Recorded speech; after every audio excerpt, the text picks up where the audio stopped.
नमस्कार दोस्तों, मैं अंकुर उपाध्याय स्वागत करता हूं आप सभी का आपके अपने YouTube channel share market analysis में। यहां आप सभी के साथ 3 स्टॉक्स डिस्कस करने वाला हूं। बेहद खराब नंबर आए हैं और गिरावट होने के चांसेस पूरे हैं, बट वही बात है, ये स्टॉक मार्केट है, कुछ भी कर देता है, इसलिए 100% कहना ठीक नहीं है और गलत राह दिखाना बिल्कुल भी ठीक नहीं है। तो इन स्टॉक्स में सावधानी रखें, बॉटम फिशिंग तो बिल्कुल भी नहीं करनी है, ये मैं आपके साथ डिस्कस जरूर कर सकता हूं। तीनों स्टॉक्स को एक एक करके आप सभी के साथ कवर करता हूं। शुरू करते हैं बिना किसी देरी के रिजल्ट्स को। तो आपको भी पता है, मुझे भी पता है, रिजल्ट सीजन चल रहा है, भर भर के नंबर आ रहे हैं। एक एक दिन में 30 40 कंपनियां नंबर्स पेश कर रही हैं। सारे तो मैं कवर भी नहीं कर पाता हूं, बट ठीक है, अभी आप सभी के साथ पहले स्टॉक के बारे में बात करते हैं। वो है आपका एवरेस्ट इंडस्ट्रीज।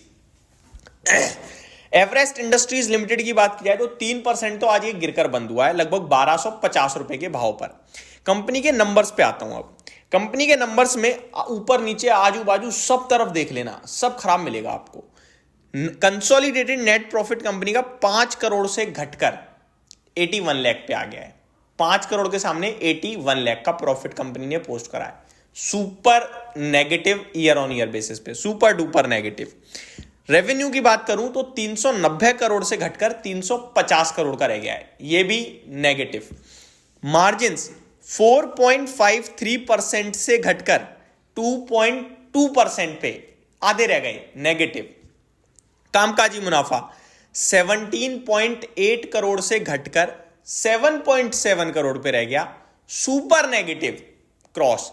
तो अब आपने देखा एवरेस्ट इंडस्ट्रीज लिमिटेड के हर एक पैमाने पे खराब नंबर थे, तो ये स्टॉक कैंडिडेट बनता है 5-7% की गिरावट का। लेकिन अगर नहीं गिरता है, नहीं गिर रहा, क्या कर सकते हैं उसमें, हम और आप कुछ नहीं कर सकते। लेकिन आपके साथ रिजल्ट डिस्कस करें, हर एक चीज खराब थी और वही आपके साथ डिस्कस करी। नेक्स्ट स्टॉक जो आप सभी के साथ शेयर करना चाहता हूं, यहां पे जिसके खराब नंबर्स आते हुए दिखे हैं उसका नाम है TCNS ब्रांड्स।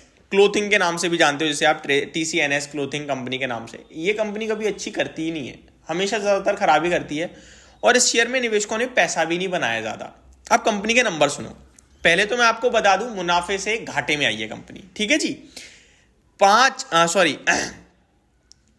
मिलियन यानी 50 लाख के प्रॉफिट के सामने 51 करोड़ रुपीस का लॉस। एक बार रिपीट करता हूं, 50 लाख के प्रॉफिट के सामने 51 करोड़ रुपीस का लॉस।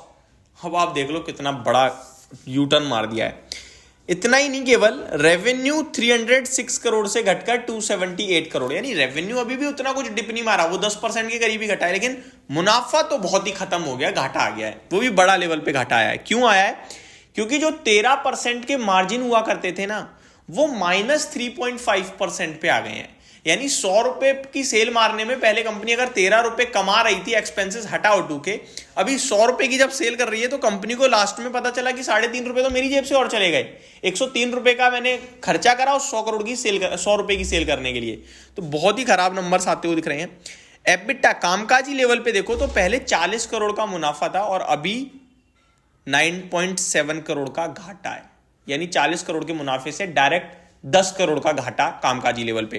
तो ये सुपर नेगेटिव दिख रहे हैं। और तीसरा वही स्टॉक है जो मैं ऑलरेडी आपके साथ डिस्कस कर चुका हूं इससे प्रीवियस वीडियो में डिटेल में, वो है यूपीएल। 17 करोड़ का एक्सेप्शनल आइटम है प्रॉफिट का, उसके बावजूद कंपनी ने 1200 करोड़ का घाटा पेश करा है।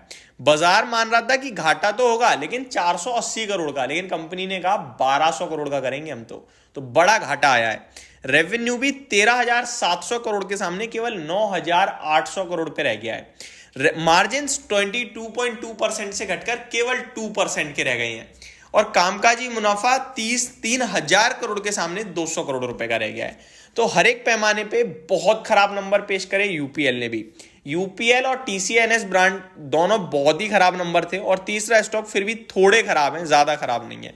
लेकिन इन कंपनीज में डेफिनेटली मेरा व्यू एक ही चीज को लेकर है कि भैया आपको बॉटम फिशिंग नहीं करनी है, एवरेजिंग नहीं करनी है, जितना हो सके इन्हें अवॉइड करो, वो बेटर है।